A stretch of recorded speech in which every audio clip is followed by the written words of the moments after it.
sure everyone's good. Sounds good. That's right in my face. Nice. You're about the same height as Coach Nace. That's what I am slightly.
All right, thank you everybody for being here, and we are going to open up with Dylan Davis, Delaware Gazette. Well, just to get this out of the way, I'm just curious about the timeline of Tony. When you were made aware of that decision, how that came about?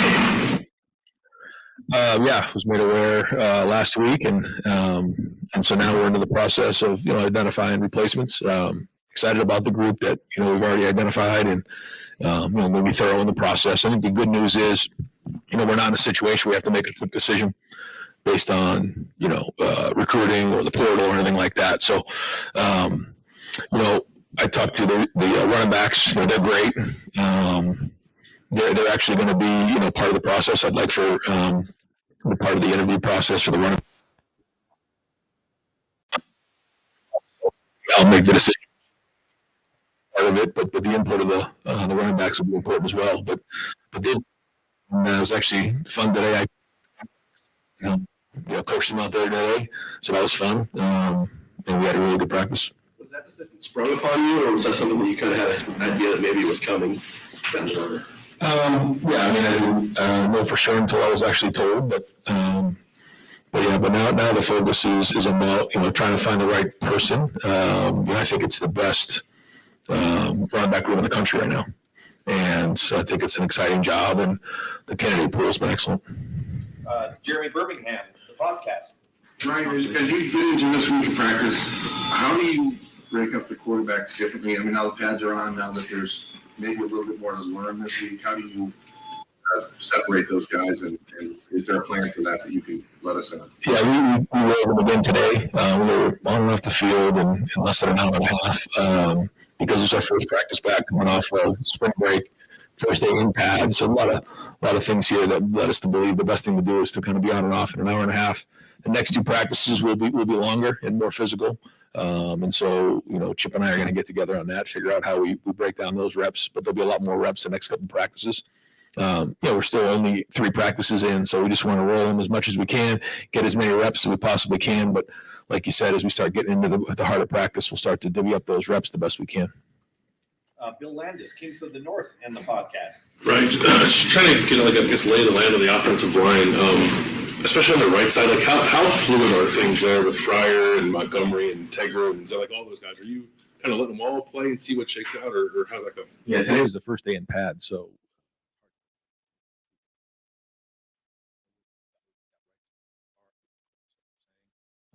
I can't say we're in a different place now than we were about a month ago because there really isn't enough evaluation to go off of. But we are trying to figure out what that is. Now, I will say Josh Fryer had one of the best off seasons of anybody in the building. Now, we had some bunch of guys who had really good off seasons, but he stuck out. So if he can continue to stay in the shape that he's in right now, I think he's going to have a really good spring and take that next step. If that's the case, then the big spot will be at right guard. Luke's in there now, but we got a bunch of guys, moving through there. But if Josh can, possibly move into guard and then Tegra moves in, if Tegra makes a push, then that'd be great as well. So like you said, we have a few guys in there, Austin's, moving it right now. He's at left guard. We could move him over to right if we needed to. So it's a very tight competition in there. I'm hoping that we have, some clarity as we, get towards the end of spring. And then it continues into the preseason, but I guess the good news is we do have some guys with experience along the line, between Donnie and Josh. They both have played a bunch, and Carson's played, and so has Seth. So, hopefully in the next week or so, we got a little bit more to go off of. With Josh Fryer and Tegra and Luke Montgomery, and you kind of just touched on it there, do you view all 3 of those guys as guys who could play either guard or tackle as you try to figure out how that all shakes out? I think so. I think that Tegra is probably more of a tackle than he is a guard. He has played some guard, so he could do that. But both Josh and Luke have both played guard and tackle.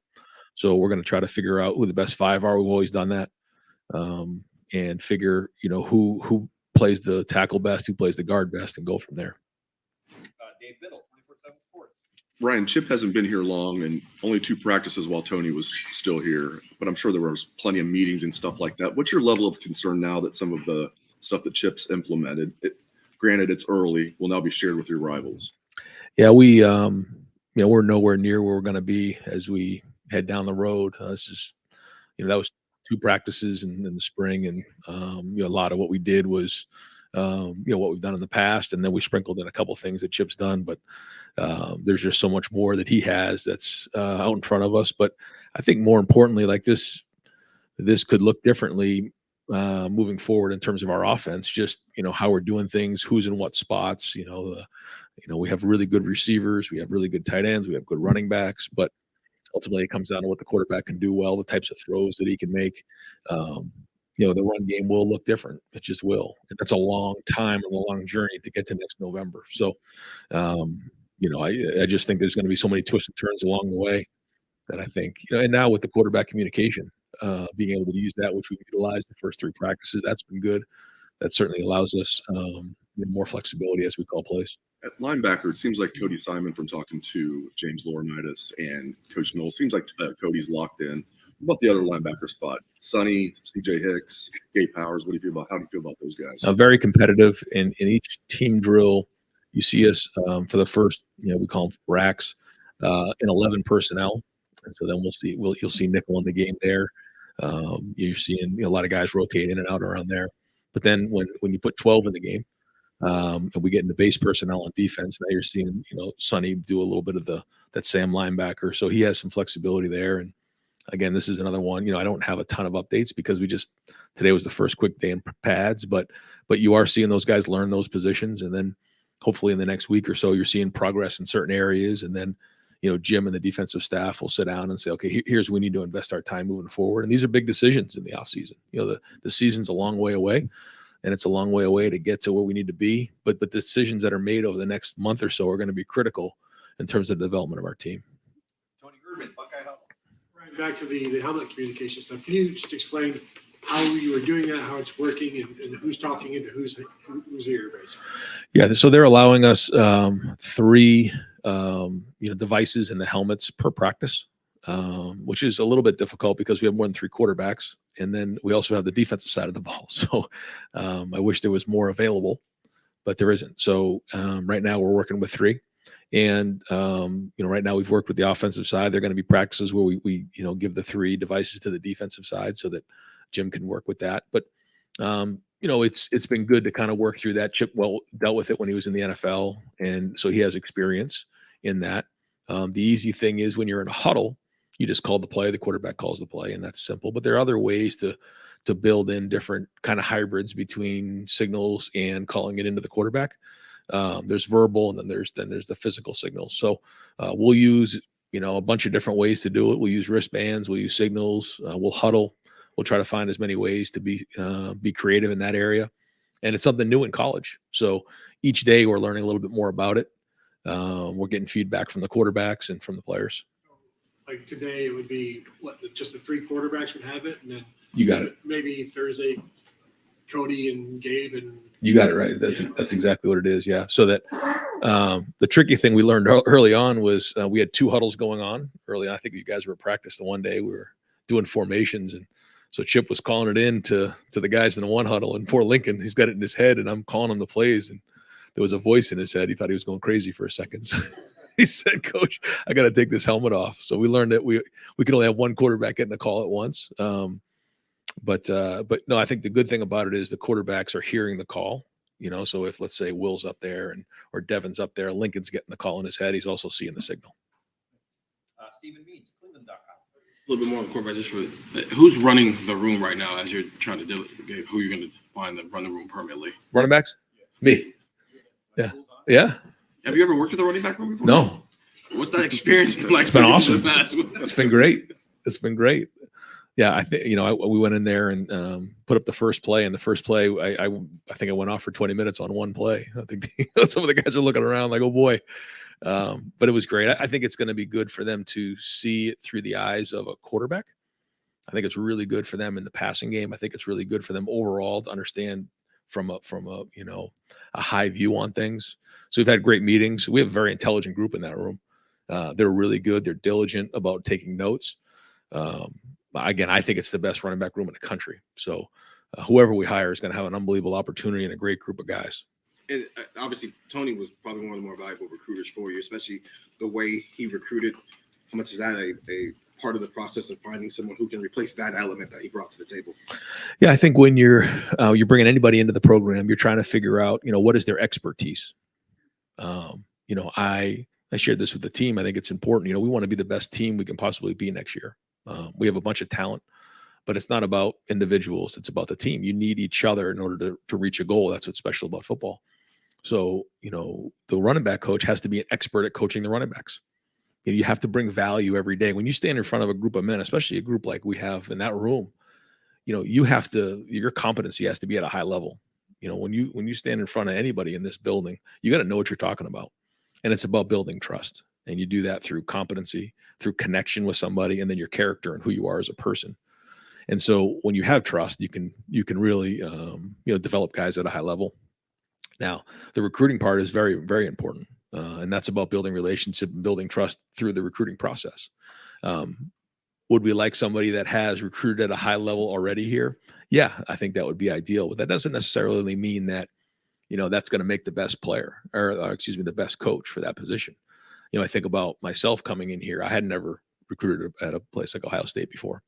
But it worked out for me. I think some other guys have been in that same situation before. Brian Hartline had never recruited at this level before. He played at this level, but he didn't recruit here. And so while it's good to have the experience, we want to make sure we get the right guy. And we're being very, very thorough in the interview process. We're going to ask a lot of questions. We're going to take as much time as we need and make sure we get the right guy. Far left, Joe Nugent, WCMH. On the heels of Jake Diebler becoming a head coach for the first time, you did it 5 years ago here. Very few people have that opportunity. What is it like, especially doing it in a place like Ohio State for the first time? Yeah, congratulations to Josh and his family. So I was able to go over to the press conference, and I thought he did a great job stepping in a tough spot this year, and excited to see what that looks like moving forward. But I think what you have to do is you just have to trust, who you are. You have to learn from your experiences. And you aren't starting from scratch. I think that's the thing as I look back on, that experience for me, there was guys on staff that were already here. But then there were other things you had to change. There was already players there in place that you had to continue what was working, but you had to identify the things you had to improve on. And so enhancing the things that are going well, but fixing the things that you need to fix are important. And I think every year I learn more and more about, what are the right things that need to get fixed and what are the right things that need to be enhanced. Not everything needs to be changed, but certain things do. And then having the courage to make those changes year in and year out and follow through and be strong is important. But ultimately it comes down to relationships again, and building relationships with your staff, giving them great direction as a leader. You're not an assistant coach anymore. You're the head coach. So your role has changed. And it's important to make sure you're communicating at a high level, giving direction to everybody, and then making sure everybody's accountable to do their job at a high level.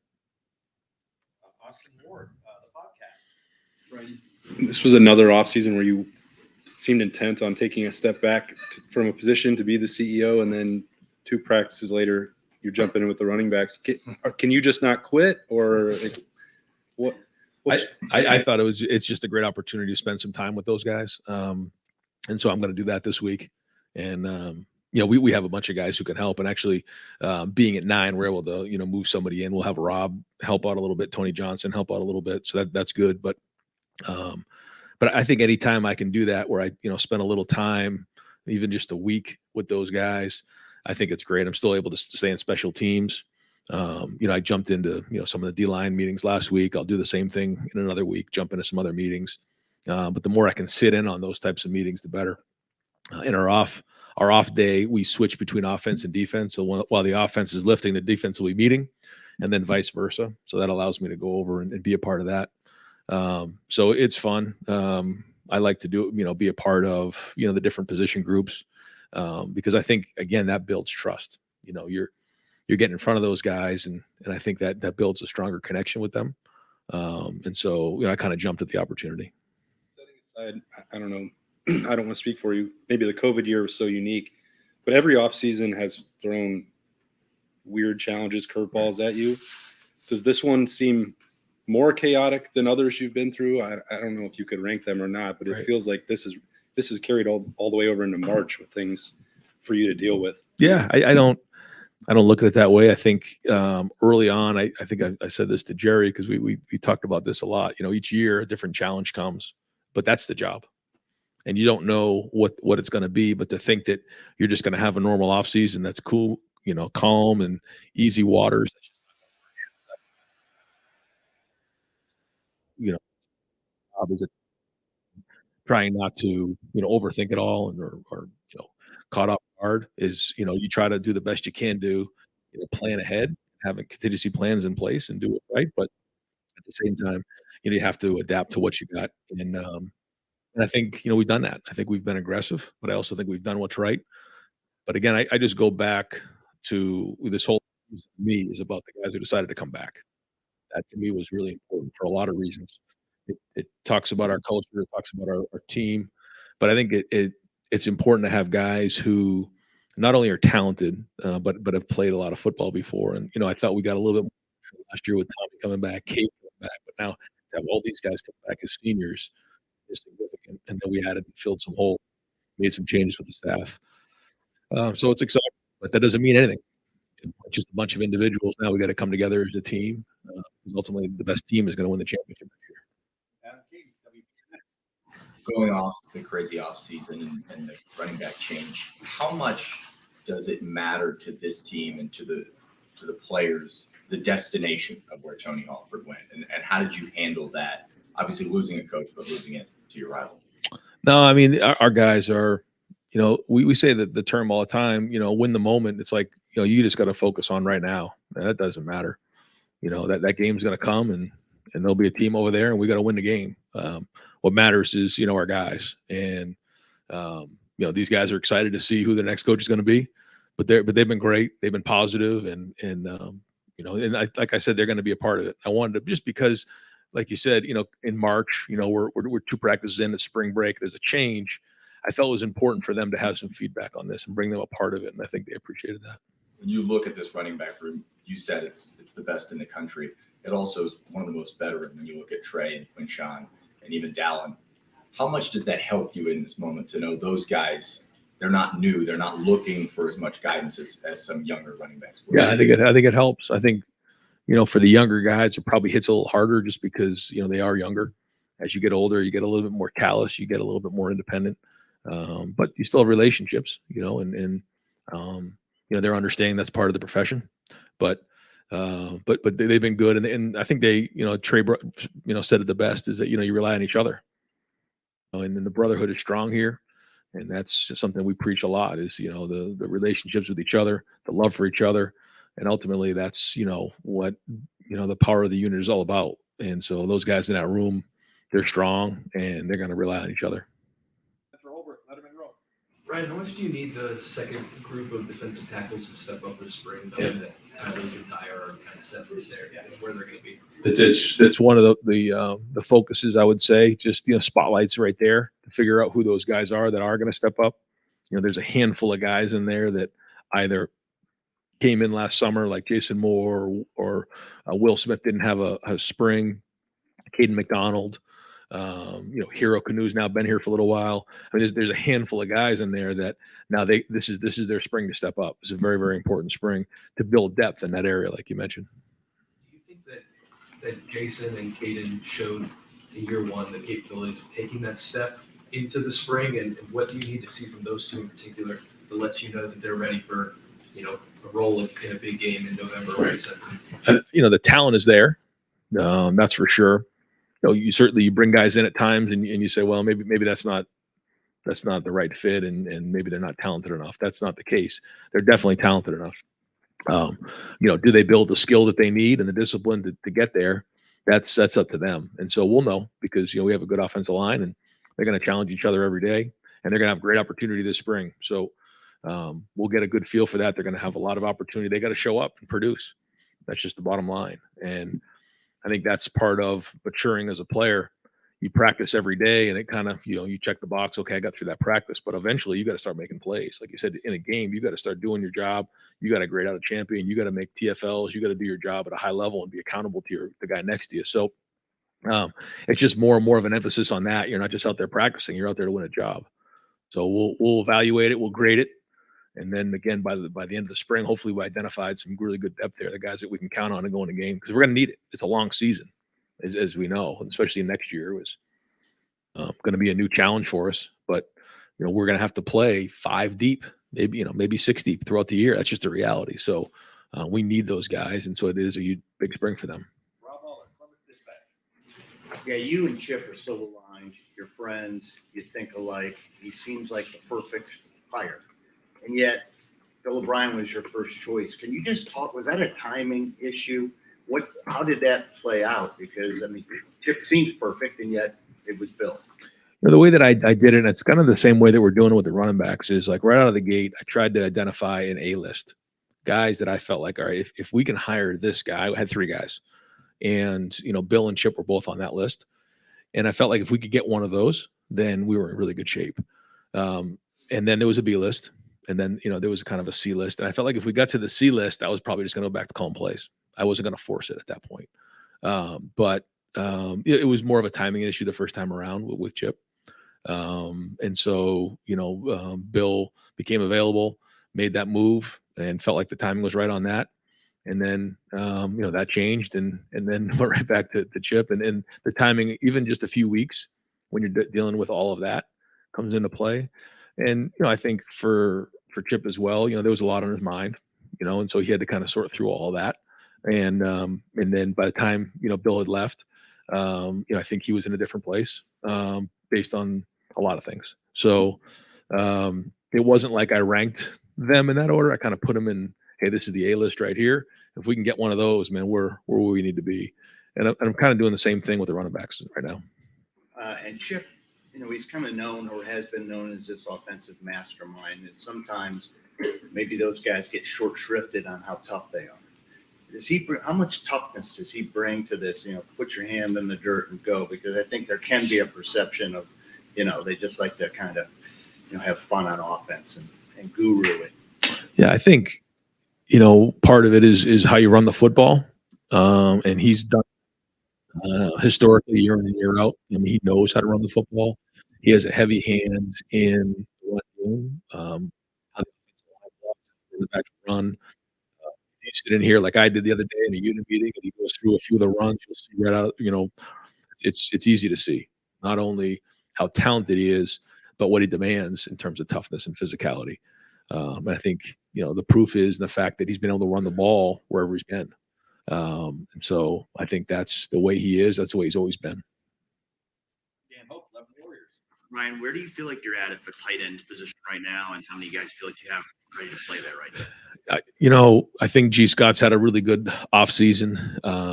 I think Jelani, Will, Bennett, those guys are going to have to really step up the next couple of weeks to figure out, who's going to be able to play. G has played in games. I think he's had a really good offseason. I think he's going to have a really good spring. I think he's right where he needs to be. He still has to go do it, but Cade took up a lot of reps. He ate up a lot of play, and so we need those guys, all of them. But I'm excited about G's play so far. Again, not much to go off of, but I think he's had the right offseason. He's got the right approach. His leadership and just demeanor has been excellent. Attitude's been off the charts.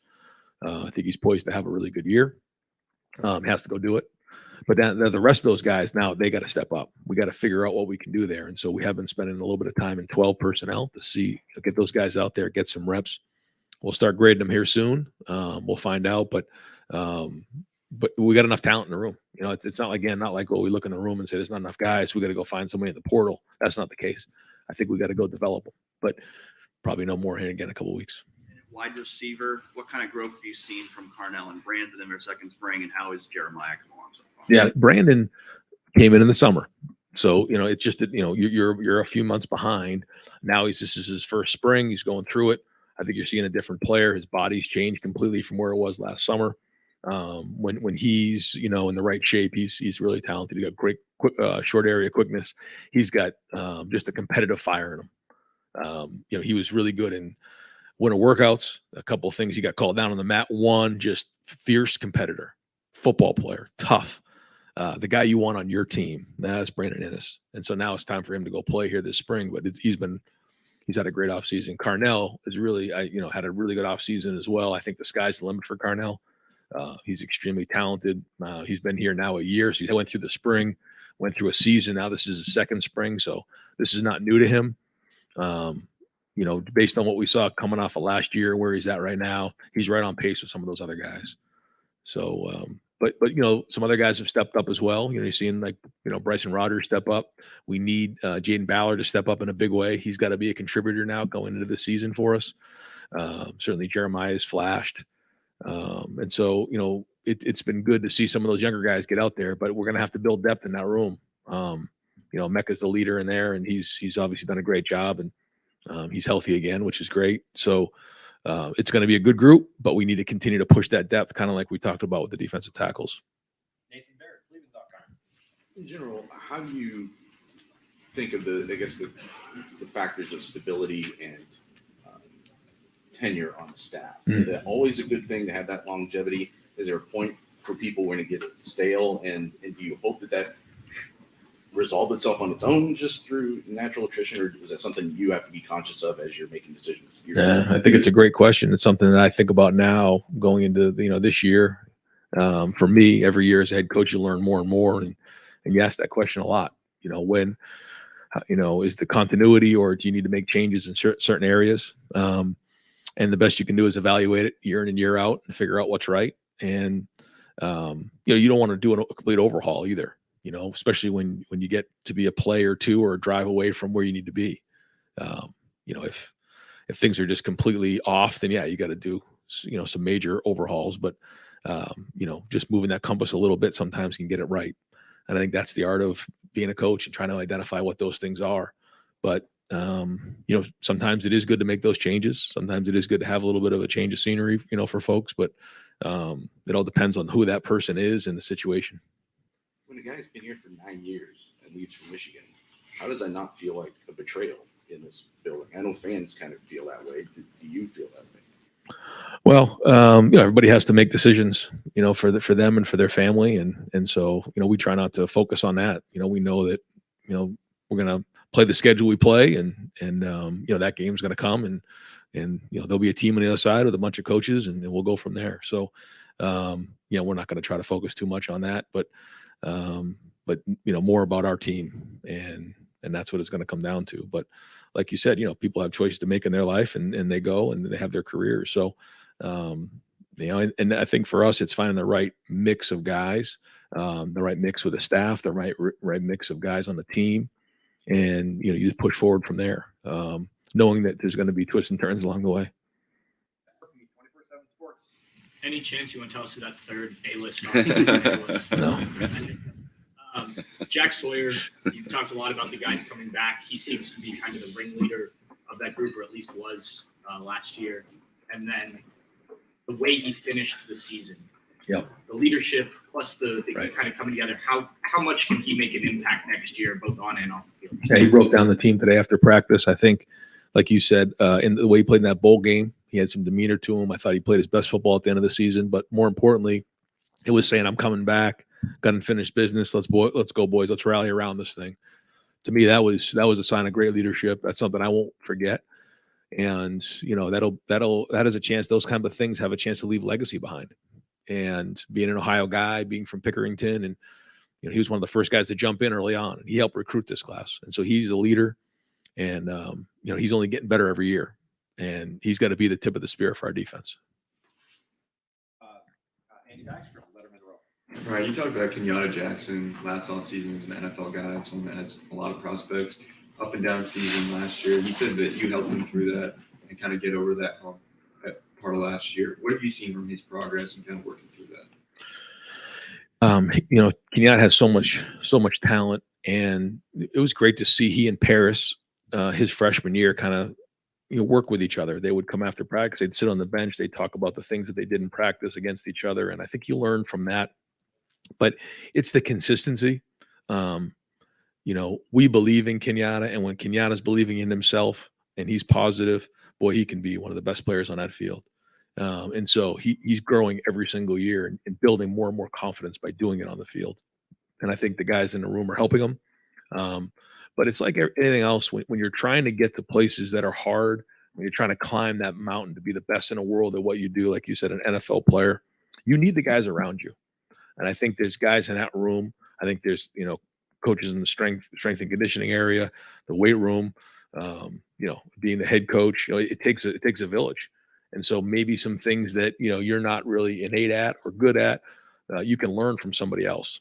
And I think Kenyatta's continually, learn to open up and garner things from different people within the building to go reach his goals, because he can be as good as he wants to be.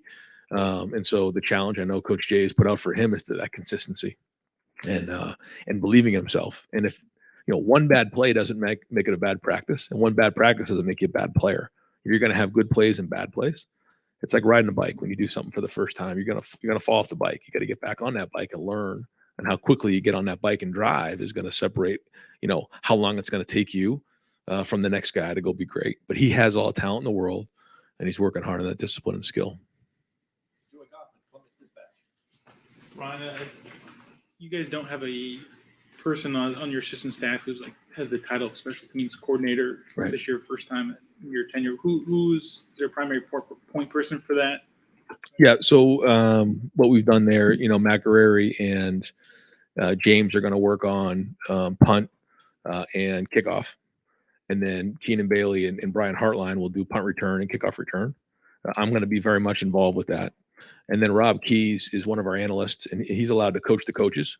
And so he can really do a lot of the legwork in terms of off the field stuff, breaking down the film, helping get things organized for us as we get into the meetings. But if you've sat in one of our punt meetings, Matt Guerreri is running that entire meeting.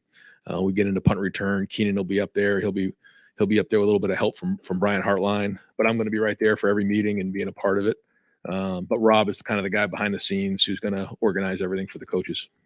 It's different than what you've done in the past. What ultimately led you to want to do that? Why is it just you have resources committed to other position groups? Did you like the structure for special teams dividing up? Yeah, quite honestly, I made a bunch of calls to a bunch of coaches, and one in particular that hit with me was when I talked to Coach Tressel, and he shared with me that, he did this when he was here. He assigned one of the special teams to each of the coaches, and they got great buy-in from the players because, as a player, you want to really impress your position coach.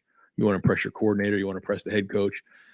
Sometimes the special teams coordinator can be a little bit low down the line, but when your position coach is up there and he's coaching special teams and being the head coach, being very much a part of it with them, it provided a lot of buy-in from the players, and it really made sense to me. And so we're doing it a little bit different than that, but that kind of resonated with me, and I thought that was the right thing to do this year. Thanks, Jared. Bunch of questions, but I'll just ask a couple. When you walked into that running backs room meeting for the first time, did you prepare like I'm going to wow with something? You understand what I'm saying? I mean, did you? Because you didn't want them to think, well, this is just the substitute teacher. No, that's I'm pretty sure they didn't think that. No. Being a part of the offense, I think that they like to see it from the quarterback's eyes and just why we call things, how we call things, learning things conceptually, and so no, it's been good. I think they're enjoying. You have to ask them, but I think they enjoy a different point of view, different perspective. And the microphone, the speakers in the helmets and stuff. Yeah. You played quarterback. Do you like the idea that y'all will be huddling a lot more? I mean, just from a quarterback standpoint, what does that do for the quarterback in terms of, grabbing everybody's attention in the huddle? I don't know if y'all will muddle huddle or what you'll do. Sure. Yeah, all the above. But I think the positives of the huddle, like you said, is the quarterback can look guys in the eye. There's a little bit of that. You're breaking the huddle, you're running the line of scrimmage together. There's a little bit of that feel to it. I always like the no huddle because I think the pace of game, it was good for the game of college football. It just, things were moving quickly. It was fun to watch. It was exciting. The ball was moving all over the place. But, the whole, the signal stealing and all those types of things have made it hard to do that. And so, this allows us an opportunity to be more creative in those areas. We'll still continue to have a bunch of variety with it to make sure that we can do it. But it is different now because you're going to see more teams huddle. And then with the clock moving after a first down, as we talked about last year, I think the combination of those two, because it's going to be a lot easier to huddle now with the earpiece. So I think, again, you're just going to see a lot less plays. In our room over here, we have a breakdown of, how many third down calls we have every game, how many red zone calls. And I think the first year in 17, we were like at 83 to 85 per game. I think after this year, we're close to 65. So we're almost down, I think, 20 plays since 17. And that's significant. It's just a different game. That's 2 or 3, 4 drives.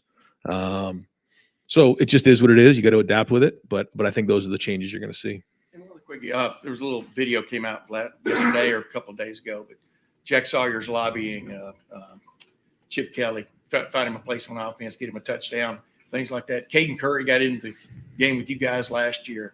Is the spring when you kind of look at those kind of things? And for example, specifically Jack Sawyer, what would he bring? Because he told Chip to ask you about him. Yeah, he's been asking for a long time. Yeah. So maybe get Chip to bite on it. I don't know. Oh, really? Yeah, but you haven't been. Yeah. But he played quarterback in high school, so he's got some talent. But yeah, I mean, yeah. It's usually more the preseason. Sometimes maybe in the spring we can, but to me, the spring is more about improving the individual players, skill set and allowing them to really focus on that. But yeah, I think when you get into goal line sets, short yardage sets, you have to have the right guy, especially at fullback. That's the one in particular that you got to make sure you have the right guy, especially when you don't typically recruit a fullback.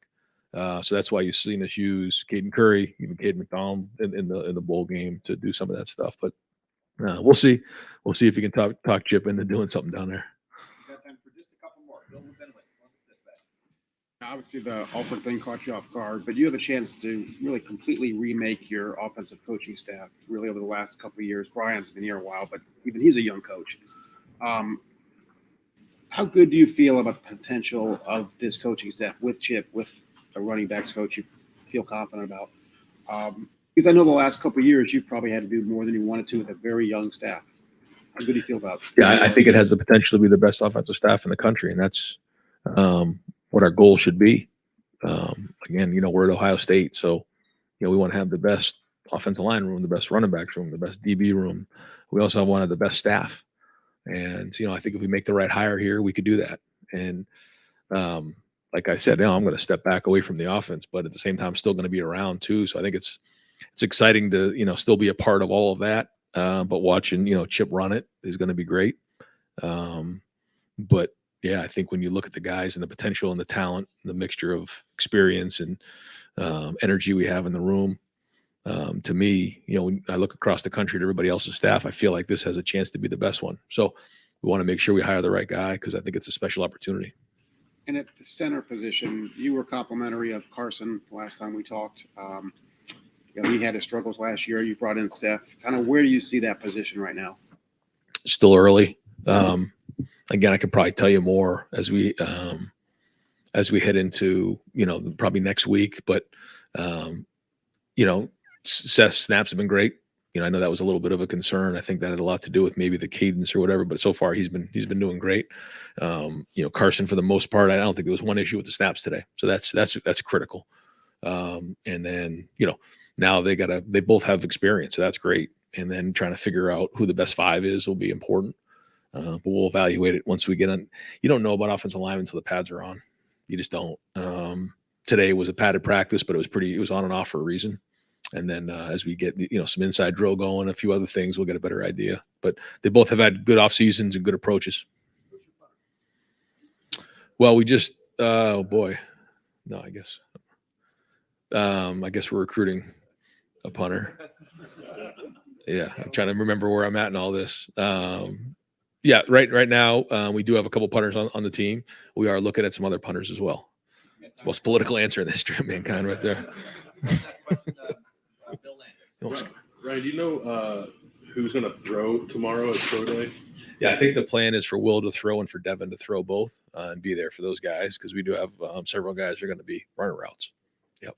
Coach, thank you very much. All right, guys. Yep. One more thing on special teams. You said that Matt and James are handling those teams.